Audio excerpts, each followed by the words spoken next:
Blur is really an action game. It's an action racing game. Real cars, real locations, mad power-ups, mad battles, massive damage. I don't really know what else to say. It's action all the way through. Split-second decisions, you know. That's Blur. When you started picking out cars that you wanted in and so forth, what were your criteria for choosing them? They all had to be fairly mean, meaty kind of cars, because it's all about aggression and fighting.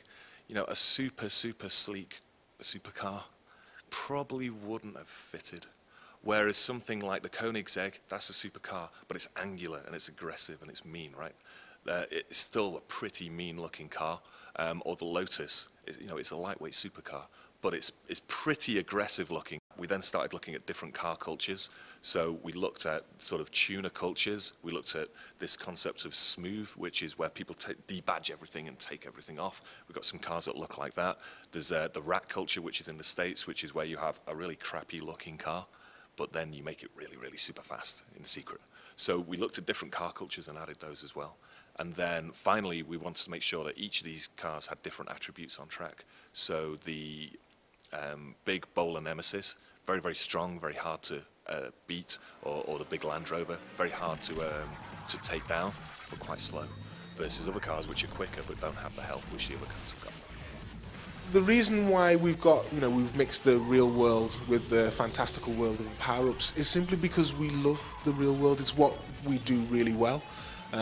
You know, if you look at our past games, we've really done excellent representations. Our artists have done beautiful representations of cities around the world. You know, our car artists have made some of the most beautiful looking cars. And we really didn't want to lose that. We wanted to keep that. We just wanted to add different things to the genre. But there is another reason. We didn't want players to feel as if we weren't making a game for them. Players are used to real-world locations and they're used to real-world vehicles and stuff like that. They understand them. They want them. It's really a game that we think that anyone could enjoy. It's a game that has got depth and strategy for the hardcore, but it's still very easy to pick up and play. The other cool thing about our game is that you're constantly fighting to the finish line. In other racing games, once someone gets quite far ahead, towards the end of the race, everyone's quite strung out. There's not many cars on track. In Blur, we've got 20 cars on track. In Blur, we've got power-ups which make the position changing happen a lot more. So you're never really sure who's going to win the race. There were sort of three really important things that we did when we were designing the power-ups. Number one rule, no power-ups that can't be evaded or avoided, right? We wanted to make sure that every power-up needed skill to be used and needed skill to avoid. So we didn't want a power-up that instantly hit someone and killed them if they were in first place, and we didn't want a power-up which didn't have any skill. So all of the power-ups require skill to be used and can be evaded if you're skillful enough. Second thing that we really wanted to work on was making sure that you had a power-up for each situation in the game. So barge is for close quarters. Mine is for dropping behind you.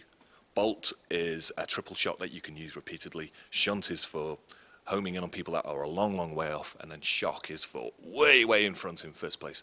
So each of the power-ups has a specific use, and then finally, what we wanted to do is then take those power-ups and then make sure that they had alternate uses as well, really to add to the strategy. So with the mine, for example, not only can you drop it behind you, you can shoot it forwards. You can use it to blow up a mine that's coming near to you.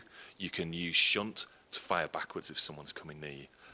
So each of the power-ups can be used in a different way, so that they're useful most of the time.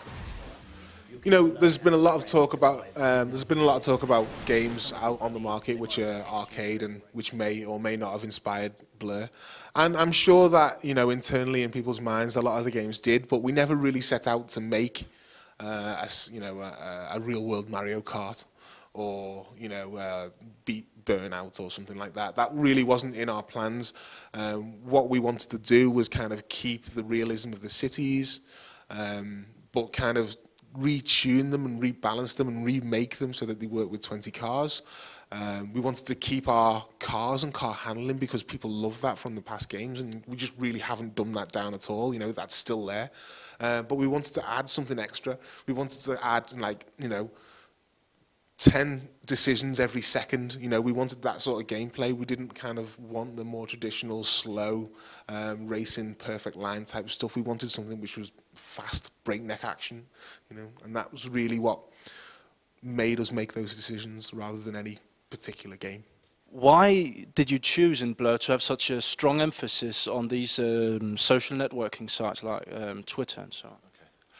Okay. So with the social network stuff, what we wanted to do was kind of bring the game out of itself and into the broader sort of internet community. People love bragging about games and showing off about how well they've done. So we wanted to give people the tools to be able to do that. So when they hit rank 50, they can send a message to their Twitter account. They can send a message directly using the Xbox Dash. So it was really about getting the game, but then allowing it to go out into social networks, which is becoming really important these days. So the initial vision for Blur was to make an inclusive racing game, make something that could be enjoyed by everybody, but still appeal to fans of games that we've made in the past. So the other thing we wanted to do was bring out all the cool things that happen in racing games, but don't happen very often. So an example of that is overtaking cars is cool, right? So by putting more cars on track, you're going to have more overtakes. Again, using the power-ups, you're speeding up and slowing down cars a lot, so you're getting lots of changes in position, lots of battling, lots of close quarters combat, and they're the bits that are really, really exciting in real-world racing as well as racing games. So all the mechanics are there to keep this battling going as long as possible for as much as possible in the racing game. So that was really the core drive.